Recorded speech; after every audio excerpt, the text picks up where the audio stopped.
کہ جب مہمان ہمارے گھر آئے تو آنے کے بعد ہم ان سے سلام کرتے ہیں، مصافحہ کرتے ہیں، معانقہ کرتے ہیں، ماتھے پر چومتے ہیں عرب۔ تو اس سلسلے میں اسلام نے آداب ہمیں سکھایا ہے، اور آپ علیہ الصلوۃ والسلام نے ہمیں سلام کرنے کا طریقہ بتایا ہے، مصافحے کا طریقہ بتایا ہے، اور یہ بھی بتایا کہ کس موقع پہ سلام کرنا ہے، کس موقع پہ سلام نہیں کرنا ہے، سلام کو کس انداز سے کرنا ہے۔ حضرت اس چیز کو ذرا تھوڑا سا اگر ہم دیکھ لیں تو جتنی بھی مہذب قومیں دنیا میں بستی ہے، ہر ایک اپنے تعلق والے رشتہ داروں کے ساتھ، دوستوں کے ساتھ، متعلقین کے ساتھ جب ان کی ملاقات ہوتی ہے تو وہ خوشی کا اظہار کرتے ہیں، محبت اور عقیدت کے اظہار کرتے ہیں، اور ہر قوم اور ہر ملت کے لیے الگ الگ الفاظ ہیں۔ آپ دیکھ لیں کہ ہندوستان میں ہندو بستے ہیں تو ہندو وہاں نمسکار کہتے ہیں، جب ملتے ہیں تو کہتے ہیں نمسکار، اور پھر ان میں کچھ ایسے ہے کہ وہ رام رام کے لفظ کہتے ہیں، اور آپ نے دیکھا ہے کہ یورپ والے گڈ مارننگ، اور پھر اس کے ساتھ رات کے لیے الگ الفاظ ہے، شام کے لیے الگ الفاظ ہے۔ اسی طریقے پر اللہ رب العزت نے مسلمانوں کے لیے آپ علیہ الصلوۃ والسلام کے وجود کو رحمت بنا کر کے مبعوث جب کیا تو ہر موقع کے لیے الگ الگ ترتیب، احکام اور مسائل ہمیں بتلائے۔ لہذا ہمیں جو اس وقت بتلایا گئی ہے کہ جب تم اپنے رشتہ داروں سے ملتے ہو، تعلق والوں سے ملتے ہو، محبت کرنے والوں سے ملتے ہو، اس میں چھوٹے ہیں یا بڑے ہیں، ایک ایسے جامع لفظ لے لو کہ وہ محبت اور عقیدت کا اظہار بھی ہو اور ساتھ میں ان کے لیے دعائیں بھی ہوں۔ تو ہمیں کیا فرمایا؟ حضرت انس رضی اللہ تعالیٰ عنہ فرماتے ہیں کہ ایک دفعہ آپ علیہ الصلوۃ والسلام تشریف فرمائے اور ایک شخص آ کر کے فرمایا السلام علیکم، تو آپ نے فرمایا کہ اس کو 10 نیکیاں مل گئی۔ فرمایا تھوڑی دیر کے بعد ایک اور آدمی آئے تو انہوں نے ان الفاظ کے ساتھ تھوڑے سے اور الفاظ بڑھا دیے، السلام علیکم ورحمۃ اللہ، تو فرمایا اب ان کو 20 نیکیوں کا ثواب ملے گا۔ فرمایا تھوڑی دیر کے بعد ایک تیسرا آدمی آیا اور اس نے کہا السلام علیکم ورحمۃ اللہ وبرکاتہ، تو آپ علیہ الصلوۃ والسلام نے فرمایا کہ ان کو 30 نیکیاں ملیں، اس لیے کہ امت محمدیہ صلی اللہ علیہ وسلم کے ساتھ اللہ نے خصوصی امتیاز رکھا ہے، ایک نیکی کرے گا اللہ 10 نیکیوں کا ثواب دے گا۔ تو پہلے ایک جملہ، اس کے 10 نیکیاں، پھر اس کے ساتھ دوسرے جملے کو ملایا تو اس کے بھی 10 نیکیاں، پھر تیسرے جملے کو ملایا تو اس کے بھی 10 نیکیاں، ایک سلام کرنے پر 30 نیکیاں اللہ عطا فرما دیتے ہیں۔ اور کتنا پیارا جملہ ہے کہ تم پر اللہ کی سلامتی ہو، تم پر اللہ کی رحمت ہو، تم پر اللہ کی برکتیں ہو۔ اب دیکھو اگر بڑا چھوٹے کو کرتا ہے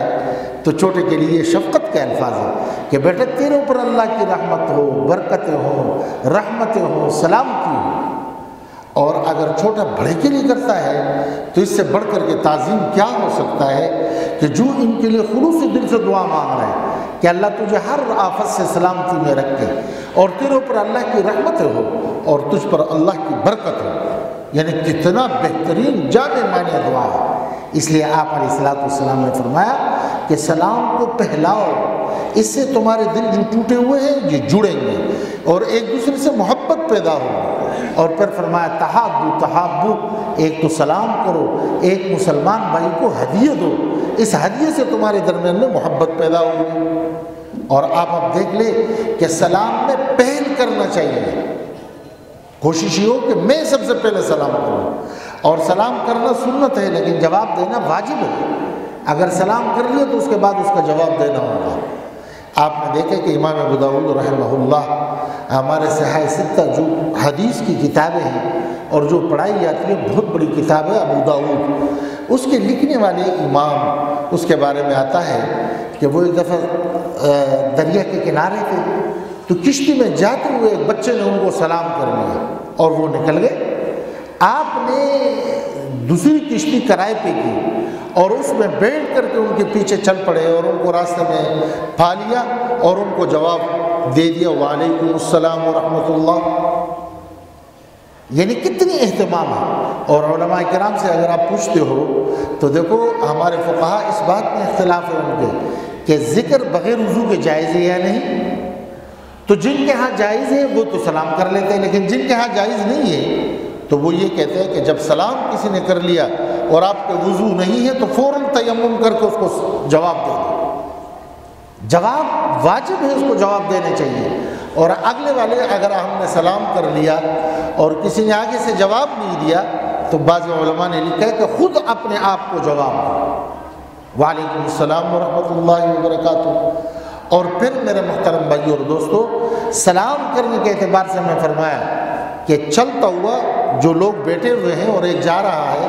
تو جانے والے بیٹھنے والے کو سلام کرے، یعنی یہ نہیں کہ بیٹھا ہوا جو جا رہا ہے اس کو سلام کرے۔ آداب بتلا رہے کہ جو چل رہا ہے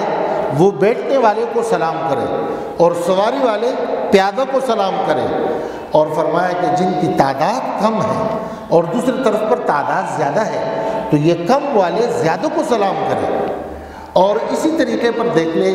کہ ایک آدمی اگر دینی مشغلے میں ہے، کوئی عالم ہے مطالعہ کر رہا ہے، درس دے رہا ہے، تو فرمایا کہ اس کو سلام نہیں کرنا چاہیے۔ اسی طریقے پر اگر کوئی ذکر و اذکار میں مشغول ہے تو اس کو سلام نہیں کرنا چاہیے۔ اور اسی طریقے پر کوئی اگر باتھ روم میں ہے تو یہ باہر سے پہنچ کر کے کہے السلام علیکم تو وہاں بھی سلام نہیں کرنا چاہیے۔ اس لیے تو فرمایا کہ جب دعا ڈوب جائے تو اندر اللہ کے نام پہ تلفظ نہ کرو، دل میں اس کے اظہار کیا جائے۔ اور پھر اسی طریقے پر ہمیں یہ فرمایا کہ دیکھو سلام کرنے کے اعتبار سے یہ جو سلام ہم کر رہے ہیں تو کوئی کانا کھا رہا ہے تو اس کو سلام نہیں کرنا چاہیے۔ اسی طرح مجلس میں بیٹھے ہوئے کوئی اہم گفتگو ہو رہی ہے تو اس میں سلام نہیں کرنا چاہیے۔ پھر آپ نے ہمیں یہ بھی سکھایا کہ دیکھو عقیدت کے اعتبار سے سلام کر کے پھر مصافحہ کرنا چاہیے، اور ہم تو مصافحہ کر کے سلام کرتے ہی نہیں ہیں، تو سلام کرتے ہی مصافحہ کرنا چاہیے۔ اور جب مصافحہ کرتے ہیں تو ایک دوسرے کے ہاتھ پکڑتے ہیں، اس کو چھوڑتے تو اللہ پاک اس کے ساتھ صغیر تمام گناہوں کو اللہ معاف فرما دیتے ہیں۔ تو اس میں بھی ذرا دیکھ لے کہ مصافحہ کرنا چاہیے۔ لیکن بعضی ساتھی ایسے ہوتے ہیں کہ اب مجلس ہے اور اس میں بات ہو رہی ہے، سب بیٹھے ہوئے ہیں، باہر سے ایک ساتھی آئے تو اس کے بارے میں بتلائیے کہ ذرا مجلس کے حالات کو دیکھ کر کے سلام کر لیں۔ لیکن اگر زبانی سلام کر لیا، کرنے کے بعد اب دوبارہ آ کر کے سب سے ملنے کے لیے لگ گئے، اب پورے مجمع کی وہ توجہ بھی ہٹ گئی، جو بات کر رہے تھے وہ بھی ٹوٹی اور سب کو پریشانی ملی۔ لہٰذا میں سمجھایا کہ مصافحہ کرنے میں دوسروں کو اذیت نہ پہنچے، تکلیف نہ پہنچے۔ اور اس میں یہ بتلایا کہ جب ہم مصافحہ کرنے کو جا رہے ہیں تو جس آدمی سے تعلق ہے، جس سے ملنے کا ارادہ ہے، جا کے اس سے مصافحہ کر کے آرام سے اس جگہ بیٹھ جاؤ جہاں جگہ ہے۔ یہ نامناسب ہے کہ ہم وہاں پہنچے اور دوسروں کو اٹھا کر کے خود بیٹھے، یا دو آدمی بیٹھے ہوئے آپس میں بات کر رہے ہیں اندر میں گھس جائے۔ فرمایا جب تک وہ دو اجازت نہ دے تو درمیان میں مت بیٹھے۔ دیکھیں شریعت نے کتنی پیاری ہماری تربیت رکھی ہے، لیکن ہماری کیفیت کیا ہے کہ ہر چیز تھوڑی سی کمزوری کے اعتبار سے ہمیں پتہ نہیں، پتہ ہے تو پھر خیال نہیں ہے، اور خیال اگر آ جائے تو اس کا اہتمام نہیں ہے۔ لہٰذا یہ ایک سنت پر 100 شہیدوں کا ثواب ہے۔ اگر ہم تھوڑا سا اس کو اہتمام سے لے لیں، ایک عالم کے پاس ایک آدمی آئے اور شکایت کی کہ میرے گھر میں بہت زیادہ جھگڑے ہیں، اور یہ بھی فرمایا کہ تنگ دستی بھی ہے، تو فرمایا کہ نبی پاک علیہ الصلوۃ والسلام کے سنن کا اہتمام کرو، گھر سے نکلنے کے وقت بھی سلام کرو اور گھر میں جب پہنچتے ہو تو تب بھی سلام کرو۔ اس سے اللہ پاک اندر سلامتی کی فضا پیدا فرمائیں گے اور آپ کے لیے آسانیاں پیدا فرمائیں گے۔ اب آپ بتائیں نا کہ جتنے بھی ہم ہوتے ہیں بعض اوقات پریشان، کہتے جی گھر میں جنات اور شیاطین نے ڈیرے ڈالے ہیں، تو اس کی وجہ یہ ہوتی ہے کہ ہم نے مصنون دعائیں چھوڑی ہیں۔ اب جب گھر میں داخل ہوتے ہیں تو اس کو دعا الگ ہے، گھر سے نکلنے گئے ہیں تو اس کی دعا الگ ہے۔ اور سب سے بہترین سلام کہ گھر میں جائے تو آدمی سلام کرے، گھر سے نکلے تو سلام کرے، تو اس کے فوائد ہیں۔ اسی طریقے پر مسجد میں جب آئے تو بعض ساتھیوں کو اللہ نے توفیق دی اور ان کی عادت ہوتی ہے زور سے سلام کرنے کا، لیکن اس میں خیال رکھیں کہ اگر لوگ نفلوں میں مبتلا ہیں، نوافل پڑھ رہے ہیں، قرآن کی تلاوت کر رہے ہیں، ذکر کر رہے ہیں، تو بھائی وہاں پر سلام نہیں کرو، خاموشی سے آپ بھی ایک طرف پر ہو کر کے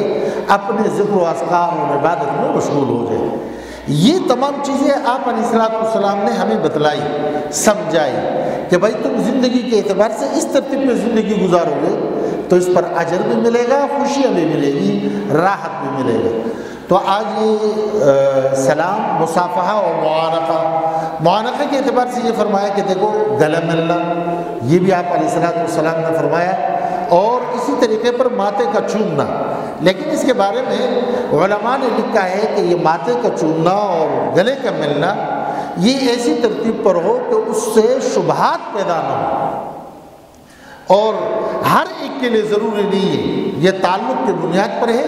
اور آگے کے ماحول کو دیکھ کر کے ملنا ہے۔ آپ نے دیکھا کہ عرب سارے کے سارے ملتے ہیں تو ماتھے کو چومتے ہیں، گال پر چومتے ہیں، لیکن ہمارے یہاں اس کی رواج نہیں ہے۔ لیکن یہ آپ علیہ السلام سے ثابت ہے۔ ایک دفعہ ایک شخص آیا، آپ سے مل رہے تھے، آپ نے روکا اس لیے کہ اس ماحول کے اعتبار سے آپ نے سمجھایا کہ یہ ضروری نہیں ہے، اور دوسرے موقع پر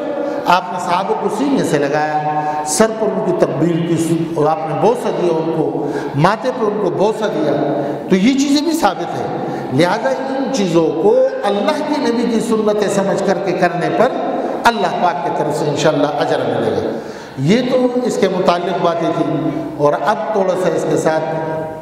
ایک اور گزارش آپ کی خدمت میں کرنی ہے، اور وہ یہ ہے کہ بھائی بات یہ ہے کہ موجودہ یہ جو وبا ہے، اس کے بارے میں ہم بڑے کنفیوژن کے میں مبتلا ہے، پریشانی میں، خلجان میں۔ آپ دیکھیں گے کہ بعض لوگ کہتے ہیں اس کی کوئی حقیقت نہیں ہے، بعض کہہ رہے کہ جی اگلے نسل جب آئے گی تو اس میں اس شعور کو ختم کر دیا جائے گا کہ ماں اور بہن اور بیٹی اور ان کی تفریق ان کو سمجھ میں نہیں آئے گی۔ عرض یہ ہے کہ یہ سازش ہو، یا اللہ کی طرف سے امتحان ہو، یا اللہ کی طرف سے عذاب ہو، لیکن ہے تو ہے نہیں، یہ تو حقیقت ہے کہ یہ ہے۔ اب اگر یہ کسی نے سازش بنا کر کے ہمارے لیے ایک مصیبت بنا کر کے دنیا میں اس کو بھیجا، تو تب بھی ہم پر آپ علیہ السلام کے تعلیمات کے اعتبار سے جو ذمہ داری ہے اس کو تو نبھانا چاہیے۔ ٹھیک ہے، اس کے دو پہلو ہیں۔ ہم نے احتیاطی تدابیر کی، اللہ اور اللہ کے رسول کے فرامین کو مانتے ہوئے ہم نے جدوجہد کی، اور اس میں اس وبا کے ہم شکار ہو گئے۔ تو یاد رکھو کہ وبا میں جو لوگ مرتے ہیں یہ سارے کے سارے شہداء ہیں، اور ان سب کو شہادت کی موت اللہ نے دے دی۔ لیکن دوسری طرف پر ہمیں یہ فرمایا کہ ٹھیک ہے یہ شہادت کی موت ہے، لیکن وبا جب آ جائے اس وبا کی موجودگی میں ہمیں کیا کرنا چاہیے قرآن اور حدیث کے اعتبار سے۔ اچھا، آپ نے دوستوں کو یہ بھی دیکھا ہوگا کہ وہ فرماتے ہیں کہ دیکھو تم پر اللہ پر توکل نہیں ہے، کیا اللہ پر تمہاری یقین نہیں ہے؟ تو محترم بالکل اس کے تو متعدد جوابات ہیں، ایک نہیں سینکڑوں جوابات ہیں۔ وہ حضرت مولانا یوسف صاحب رحمہ اللہ پنڈیا ہے، تو علماء نے ان سے درخواست کی کہ حضرت آپ سب کو کہتے ہیں کہ ایک ہی اللہ کرتا ہے، باقی کچھ نہیں ہو سکتا، تو یہ تو اسباب سے آپ انکار کر رہے ہیں، اور یہ تو تعطل ہے، یہ ناجائز ہے۔ تو حضرت آپ دیدہ ہوئے اور پھر بیان فرمایا میں تو امت کو اصل اسباب پر لے کے آ رہا ہوں۔ ایک کافروں کے لیے اسباب ہے اور ایک مسلمان کے لیے اسباب ہے۔ میں تو مسلمانوں کو سمجھا رہا ہوں کہ سبب نماز ہے، توکل ہے، قناعت ہے، اور اس کے ساتھ روزہ ہے، صدقہ ہے، یہ کرو۔ اور آپ نے دیکھا کہ آپ علیہ السلام کی خدمت پہ ایک شخص آ کر کے حاضر ہوئے، اور حاضر ہونے کے بعد جب آپ نے ان سے پوچھا تو فرمایا میں نے اپنے اونٹنی کو بار اللہ کے توکل پر چھوڑا ہے۔ آپ نے فرمایا کھڑے ہو جاؤ اور جاؤ اس کو باندھو، پھر اللہ پہ توکل کرو۔ لہذا علاج، تدابیر یہ توکل کے منافی نہیں ہے، یہ عین توکل ہے۔ یہ مؤثر نہ سمجھو کہ بھائی میں یہ کر رہا ہوں تو اس کے کرنے پر میں بچوں گا، نہیں، بچانے والی اللہ کی ذات ہے۔ ہم نے دیکھا ہے کہ بہت سے گھروں میں کرونا اور بچے اپنے والدین کے محبت میں بےتاب ہو کر کے خدمت کی ہے، اللہ نے ان کو کرونا میں مبتلا نہیں کیا، اور وہ جو تھے والدین تھے وہ کرونا میں تھے اور دنیا سے چل بسے ہیں۔ بہت سو کو ایسے دیکھا ہے کہ صرف جنازے میں لوگوں نے شرکت کی اور پورے مجمع کو لگ گیا کرونا۔ یہ کرونا لگانا اور اس سے بچانا یہ اللہ کے قبضہ قدرت میں ہے، لیکن ہمیں اللہ کے حکم اور اللہ کے نبی کے حکم، اللہ کے بتائے ہوئے طریقے، اللہ کے نبی کے بتائے ہوئے طریقوں کو اپنانا ہے، لہذا حفاظتی تدابیر کو مد نظر رکھتے ہیں۔ اور اس وقت پاکستان میں یہ چیز ذرا بڑھتی چلی جا رہی ہے، اور اس میں اس وقت یعنی دو رائے اب نہیں ہے کہ جس ترتیب پر یہ تمام معاملات ہو رہے ہیں۔ میں 2 دن سے میری بھی طبیعت بہت زیادہ خراب تھی اس اعتبار سے کہ بلڈ پریشر بہت زیادہ، اور یہ پیدر پہ اتنے بڑے اکابر علماء کا جانا تو یہ بھی بہت بڑا لمحہ فکریہ، یعنی کل کے اعتبار سے میرے بلڈ پریشر نیچے والے 150 اور اوپر 130 230۔ تو صبح جب میں نے نماز پڑھ لی اور نماز پڑھنے کے بعد میں تلاوت کر رہا تھا تو میں نے جب دیکھا تو حضرت مولانا مفتی عبد الرحیم صاحب جامع الرشید کے محتویم کے کلپ آیا، اور اس میں اس بیچارے نے جو جس درد کے ساتھ امت سے اپیل کی ہے کہ خدا کو مانو، توجہ کرو۔ اچھا اس میں حکومت کو کیا ہے، اس میں بار ملکوں کو کیا ہے، اس میں تو میری اپنی جان کی بات ہے، اپنے بچوں کی حفاظت کرنا، جن کی عمر ذرا زیادہ ہے تو بھائی اگر وہ گھر میں نماز پڑھیں گے تو علماء نے فتویٰ دیا اس کو ثواب پورا ملے گا، اور اگر وہ مسجد میں آ گئے اور بیماری ان کو لگ گئی تو علماء سے پوچھ لو کہ پھر اس کا حکم کیا ہوگا، علماء سے اس کے بارے میں معلومات کر لو۔ دین نام کشتی کا نہیں ہے، دین نام اپنے جذبات کے بنوانے کا نہیں ہے، دین نام خدا کے حکم کے ماننے کا ہے۔ لہذا آپ نے دیکھا ہوگا کہ بہت سے لوگ بیمار ہوتے ہیں پھر بھی روزہ رکھتے ہیں، بہت سے بیمار ہوتے ہیں اور بس زور لگا کے نماز پڑھتے ہیں۔ اللہ کے ساتھ کشتیاں مت لڑے، لہذا میں کون ہوتا ہوں کہ اللہ سے لڑ سکوں؟ میں کمزور ہوں، شکست کا کر کے کہے اے اللہ جب صحیح تھا، صحت تو نے عطا کی تھی، میں تیرے عبادت کرتا رہا، اب اے اللہ میں بیمار ہوں، اے اللہ تو اپنے فضل و کرم سے میرے اس بیماری کی نماز کو صحت سے مبدل فرما دے، تبدیل کر لے۔ تبھی تو اللہ کے نبی نے فرمایا کہ جو شخص اپنے تندرستی میں عبادت کرتا رہا اور پورے انہماک کے ساتھ اللہ کو خوش کرتا رہا، یہ بوڑھا ہو گیا اور یا بیمار ہو گیا تو اللہ ان کو اس تندرستی کے ثواب عطا کرتے ہیں۔ تو لہٰذا میرے بھائیوں، ایک تو یہ کہ یہ جو ماسک ہے اس کے استعمال کا اہتمام کریں، گھروں میں چھوٹے بچوں کا خیال رکھیں، بڑے عمر کا خیال رکھیں، بغیر ضرورت کے بازاروں میں مت جائیں، رش کی جگہ پر کم سے کم ہو، اور مسجد میں جب آتے ہو تو وضو گھر سے کر لو، سنت گھر میں واپس جا کر کے پڑھو، انشاءاللہ چند دن کی بات ہے اللہ اس کو ختم کر دے گا۔ اور سب سے زیادہ اہم اور ضروری وہ یہ ہے کہ دعاؤں کا اہتمام، لہذا دعائیں، اللہ کی طرف رجوع، رونا، مانگنا، یا اللہ ہم کمزور ہیں تو ہماری مدد فرما دے، اور اس پوری قوم کی مدد فرما دے، پوری امت مسلمہ کی مدد فرما دے۔ تو تھوڑے سے دعائیں، اس کے ساتھ احتیاطی تدابیر، اور تھوڑے سے اس چیز کو لے کر کے چلیں گے تو اللہ پاک ہماری مدد فرمائیں گے، اور اپنے فضل و کرم سے اس عظیم ابتلا سے ہم سب کو نکال لیں گے۔ اس وقت دیکھو ڈرانے والی بات نہیں ہے، ورنہ میں کہہ دیتا کہ اب ہاسپٹلوں کا کیا حال ہے، لوگوں کا کیا حال ہے۔ اب آپ بتائیں کہ کس ترتیب سے اور کتنی سخت حالات سے پوری قوم گزر رہی ہے، لیکن ہم تو عجیب ہی وہ کہتے ہیں نہیں جی اس سے کیا ہوتا ہے، اور آپ کو خدا پر اعتماد نہیں ہے۔ میرے بھائی خدا پر کیوں اعتماد نہیں ہے؟ اس کے تو اسی طرح ہے کہ آدمی 10 منزلہ اور 20 منزلہ بلڈنگ پر چڑھ کر کے اوپر سے کودے، کہتے کون جائے نیچے سیڑھیوں پر، اوپر سے چھلنگ لگاؤ، جو ہوگا دیکھا جائے گا، ایسے نہیں۔ لہذا اس میں تھوڑا سا احتیاط، گھبرانے کی بھی ضرورت نہیں، اللہ نے جس کے جو مقرر کیا وہ ہو کے رہے گا، لیکن اس ترتیب پہ جب ہم چلیں گے تو ہم کامیاب ہوں گے، اور اگر اس ترتیب پہ نہیں چلیں گے تو نقصان ہے، اللہ کی ناراضگی کا، اللہ کے نبی کے حکم نہ ماننے کا، یہ تمام چیزیں سامنے آئیں گی۔ تو انشاءاللہ امید ہے کہ تمام ساتھی اس کا خیال رکھیں گے، انشاءاللہ اس کا خیال رکھیں گے نا میرے بھائی۔